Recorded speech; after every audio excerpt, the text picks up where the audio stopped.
आप देख रहे हैं वर्ल्ड, मैं हूं आपके साथ जुबैर अली। इस वक्त एक और बड़ा पहाड़ मुसलमानों के ऊपर तोड़ने की कोशिश की जा रही है।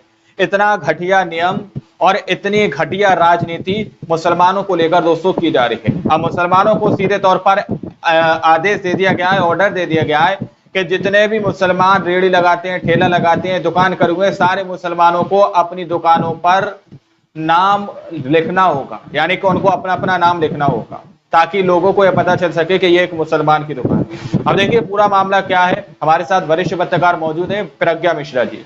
इनकी वीडियो आप लोग देखिएगा और आखिर में मैं आप लोगों को कुछ ऐसी बातें बताने वाला हूं जिसको आप लोगों को सुनना बेहद जरूरी है कि किस तरह से आज मुसलमानों की न सिर्फ दुकानों पर नाम लिखना चाहिए बल्कि और भी अन्य चीजों पर मुसलमानों को नाम लिखना चाहिए और कितनी घटिया राजनीति मुसलमानों को लेकर की जा रही है। आइए वीडियो को शुरू करते हैं। जैसे कांवड़ यात्रा में पड़ने वाले ठेलों पर और दुकानों पर दुकान मालिकों का नाम लिखवा दिया गया है, जिससे कांवड़ यात्री हिंदू और मुसलमानों की दुकान आसानी से पहचान सकें। बिल्कुल वैसे ही अब नेताओं के माथे पर भी उनके कुकर्मों की लिस्ट छपवा देनी चाहिए, जिससे वो कितने कुकर्मी हैं इसका अंदाजा आसानी से लगाया जा सके। स्लॉटर हाउसों के बाहर ना उनके मालिकों के नाम लिखवा देने चाहिए, जिससे राष्ट्रवाद के पीछे कसाईयत का अंदाजा लोगों को आसानी से मिलता रहे।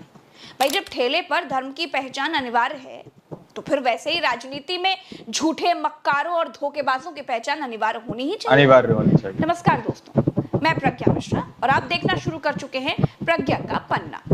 पश्चिम उत्तर प्रदेश में कांवड़ यात्रा की राह में दुकानों के बाहर दुकानदारों के नाम लिखवा दिए गए हैं। क्यों? जिससे कांवड़ यात्री हिंदुओं और मुसलमानों की दुकानों की पहचान आसानी से कर सके। अब तक तो ये देश गंगा जमुनी तहजीब का देश था, लेकिन अब मोदी और योगी का देश है। जो भगवान भोलेनाथ सावन के महीने में दुनिया को बचाने के लिए विष खुद पी गए थे, क्या उनके भक्त मुसलमानों की दुकान से फल तक नहीं खरीद सकते, चाय तक नहीं पी सकते, पानी तक नहीं पी सकते?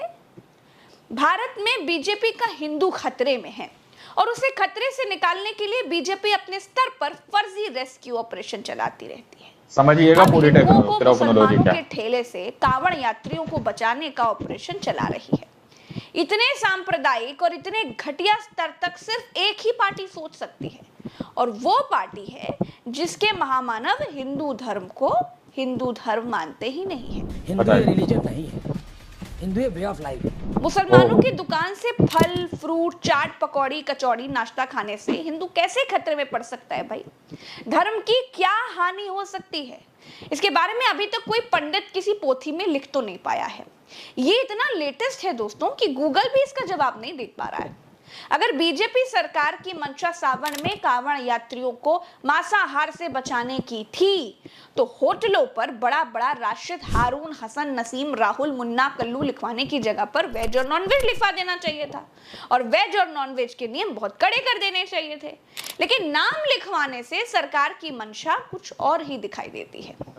ये ना पूरी एक क्रोनोलॉजी है, इसको आप समझिए। पिछले 10 सालों में हिंदू और मुसलमानों की दुकानों का अंतर समझाया गया है। अब ये जो है ये इसका अगला चरण है। अब सरकारी आदेश से दुकानों पर हिंदू मुसलमानों का नाम लिखवा दिया गया है, जिससे पहचान बिल्कुल क्लियर हो सके।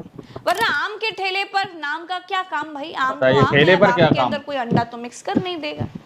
इन सब दुकानों पर लिखे नामों के बीच असली सच ये है कि बीजेपी की दुकान चल नहीं रही थी।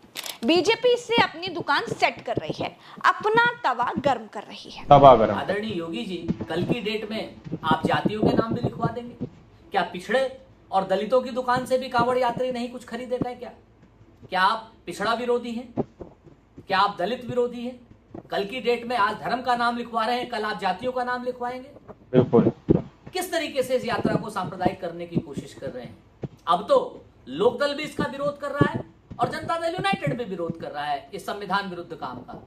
और इससे हमारा आरोप पुष्ट हो रहा है कि भारतीय जनता पार्टी कहीं ना कहीं संविधान को बदलना चाहती है, देश के अल्पसंख्यकों को, देश के पिछड़ों को, देश के दलितों को समाज के मूल चरित्र से अलग हटाना चाहती है। ऐसा इंडिया गठबंधन नहीं होने देगा, इसका पूरा विरोध करेगा। दोस्तों बीजेपी एक हार से ही इतना तिलमिला गई है।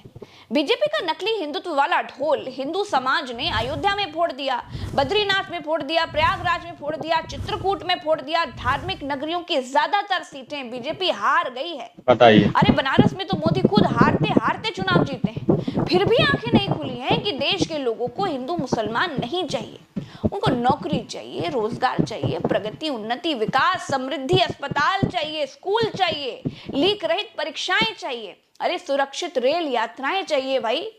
नीलकंठ विषधारी भोलेनाथ के किसी भक्त की आस्था, किसी भक्त की यात्रा किसी भी धर्म की दुकान से सामान खरीदने से खंडित नहीं हो जाती। कैसे खंडित हो शिव सब में सकती है। शिव केवल हिंदू के ठेले पर बिकने वाले आम में नहीं है, वो कण कण में है। दोस्तों, समाज में नफरत का ऐसा जहर घोला जा रहा है कि हिंदू दुकानों से मुस्लिम कामगारों को भी हटा दिया गया है। नफरत का ऐसा नंगा नाच किसी सरकार ने आज तक नहीं किया।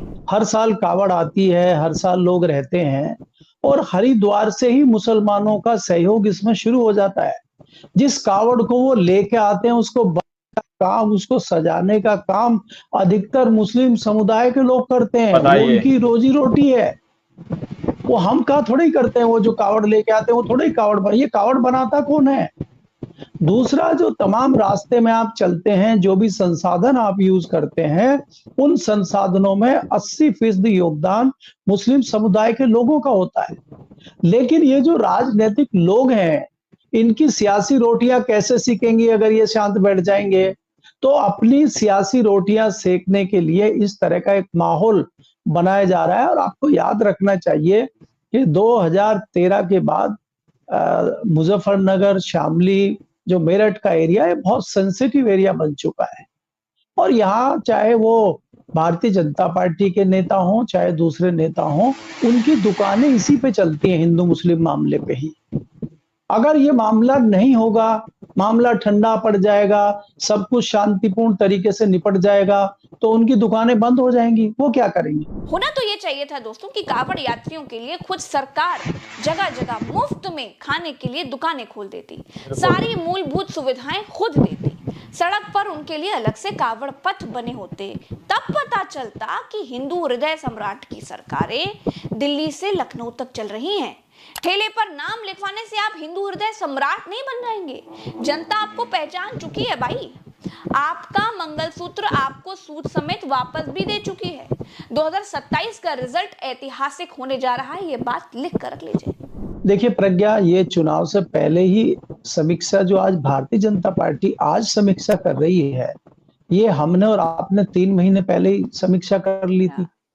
और मोटा मोटी हमने सारे आंकड़े बता दिए थे कि भारतीय जनता पार्टी को यहाँ नुकसान हो सकता है, ये कारण है, यहाँ पे इनकी एंटी कॉम्बेंसी है, यहाँ पे तमाम चीजें। तो मोटा मोटा आकलन अगर हमारे जैसे व्यक्ति को है, तो क्या भारतीय जनता पार्टी के शीर्ष नेताओं को नहीं था, जिनके पास तमाम प्रशासन है, तमाम आईबी है, तमाम सीबीआई है, दूसरे अगर तमाम हथकंडे हैं, और आपके अपने लोग भी तो हैं भाई। आपके जिला के जो लोग हैं, आप बोलते हैं हमारा तो पन्ना प्रमुख बड़ा मजबूत होता है, तो आपके जिले की टीम के लोगों ने आपको रिपोर्ट नहीं भेजी थी कि ये चुनाव हार सकते हैं, इनका टिकट बदलना चाहिए?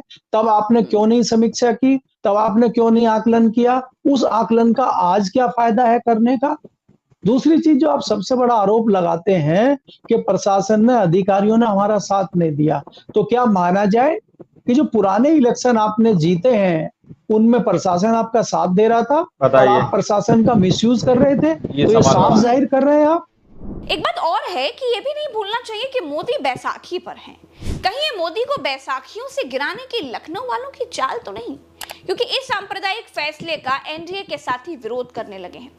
यहां तक कि मोदी के अपने हनुमान चिराग पासवान ने विरोध कर दिया है। नीतीश कुमार की जेडीयू ने भी ठेले पर नाम लिखो कांड का विरोध कर दिया है। पश्चिमी उत्तर प्रदेश की पार्टी आरएलडी ने भी खुलकर बीजेपी का विरोध कर दिया है। खुद बीजेपी के नेता हैं मुख्तार अब्बास नकवी, उन्होंने भी इसे सामाजिक सौहार्द बिगाड़ने वाला बताया है। दोस्तों, कहीं ये तो नहीं हो रहा है कि तुम हमको हटाओगे उससे पहले हम तुम्हारी बैसाखी गिराएंगे अभियान चल रहा हो? दोस्तों, आरएसएस और बीजेपी के बीच की दूरियां पूरे चुनाव में दिखाई दी। बीजेपी ने कह दिया कि उनको आरएसएस की जरूरत नहीं है और आरएसएस ने बीजेपी के पीछे से हाथ खींच लिया और मोदी धड़ाम हो गए।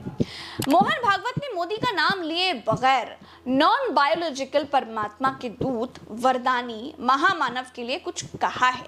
सुनिए जरा। कोई होते अति मानव, सुपरमैन कहते, सुपरमैन फिल्में अगर निकलती उसमें दिखाते हैं कि अलौकिक शक्तियाँ जिनके पास होती, तो फिर मनुष्य अलौकिक बनना चाहता है, सुपरमैन बनना चाहता है, अति मानव बनना चाहता है, लेकिन वहाँ रुकता नहीं, उसको लगता है कि देव बनना चाहिए, तो देवता बनना चाहता है। लेकिन देवता कहते कि हमसे तो भगवान बड़ा है, वो भगवान बनना चाहते हैं। और भगवान कहता है कि मैं तो विश्वरूप हूँ, अभी तो आपको एक रूप में दिख रहा हूँ, लेकिन मेरा जो सारे विश्व में व्याप्त ऐसा बिना आकार का रूप है वो असली मैं। तो वहाँ भी कुछ है क्या रुकने की जगह, कि वहाँ से भी आगे कुछ है, ये कोई जानता नहीं है। ऐसे कह नहीं सकता, नहीं है ऐसे भी कह नहीं सकता। लेकिन एक बात जरूर इससे कहते लोग कि विकास का कोई अंत नहीं है। दोस्तों कहते हैं ना कि वो कांट की हांडी बार बार नहीं जड़ती। अब समय बदल चुका है, मुजफ्फरनगर दंगा बार बार नहीं हो सकता। हिंदू भाई हो या मुसलमान भाई, धर्म के नाम पर राजनीति करने वालों को सब समझ चुके हैं। वो भड़कना छोड़ चुके हैं। वो जान चुके हैं कि कोई मंगलसूत्र छीनने के लिए नहीं आएगा, कोई भैंस खोलने नहीं आएगा। हिंदुओं के आरक्षण और मुसलमानों के आरक्षण में अब जनता नहीं फंस रही है। लेकिन बीजेपी को लगता है कि धर्म की राजनीति वो आने वाले हजारों सालों तक कर सकते हैं। अब अगर बीजेपी को राजनीति में बने रहना है, मार्क माय वर्ड्स, अगर राजनीति में भी बने रहना है तो कुछ और जुगाड़ तो सोचना पड़ेगा बॉस, क्योंकि धर्म नाम की काट की हांडी अब बार बार चढ़ने से रही। दोस्तों इस वीडियो में इतना ही, मुझे दीजिए इजाजत। दोस्तों आप लोगों ने इस वीडियो को शुरू से आखिर तक, जिसके अंदर साफ तौर पर यह बात बताई गई कि किस तरह से मुसलमानों के ठेलों के ऊपर ठप्पे लगवाए जा रहे हैं कि ये एक मुसलमान की दुकान है, यानी कि उनसे साफ तौर पर कह दिया गया है कि अपने ठेलों के ऊपर मुसलमान पोस्टर लगा कर रखे, ताकि ये पता चल सके कि ये एक मुसलमान की दुकान है। जो रोड पर से कांवड़िए निकलेंगे वो इस बात को जान सके कि ये मुसलमान की दुकान है, यानी कि नाम से पता करने के बाद वो लोग सही तरीके से इनका बहिष्कार कर सके, इनसे सौदा ना है। एक तो ये हो गया। दूसरा पहलू ये हो गया कि नाम उजागर करने के बाद ये दिखाना चाहते हैं कि भाई इनका नाम ये है, अगर आप इनसे लेना चाहें तो ले। अब होटलों के अंदर से मुसलमानों को पूरी तरह से निकाल दिया गया है कि मुसलमानों को होटलों से निकाल दिया जाए, जिन रास्तों से कांवड़िए निकलेंगे उन होटलों के अंदर से मुसलमानों को हटा दिया गया है। तो ये सारा कार्य इस वक्त यहाँ पर सरकार करती हुई नजर आ रही है। अब इसका दूसरा पहलू आप लोग समझिए। देखिए, सबसे पहले हॉस्पिटलों के अंदर ये नियम लागू होना चाहिए, क्योंकि जो मुसलमान हॉस्पिटल के अंदर जाकर अपना ब्लड डोनेशन करते हैं, जो हॉस्पिटल में जाकर अपना ब्लड देते हैं, जिसपे ना तो किसी धर्म के व्यक्ति का नाम होता है ना ही किसी मजहब के व्यक्ति का नाम होता है, तो उस ब्लड डोनेशन के ऊपर भी एक मुसलमान व्यक्ति का नाम लिखा होना चाहिए, ताकि उसको पता चल सके कि जिस शख्स को वो ब्लड चढ़ने वाला है वो एक मुस्लिम शख्स का खून है, एक मुस्लिम शख्स का ब्लड, ताकि उसकी भावनाएं आहत बाद में ना हो सके। अब आप लोग समझ सकते हैं कि किस तरह से नफरत की राजनीति की जा रही है और किस तरह से यहाँ पर राजनीति के तौर पर मुसलमानों का बहिष्कार करने की बात की जा रही है, मुसलमानों का आर्थिक तौर पर बहिष्कार किया जा रहा है।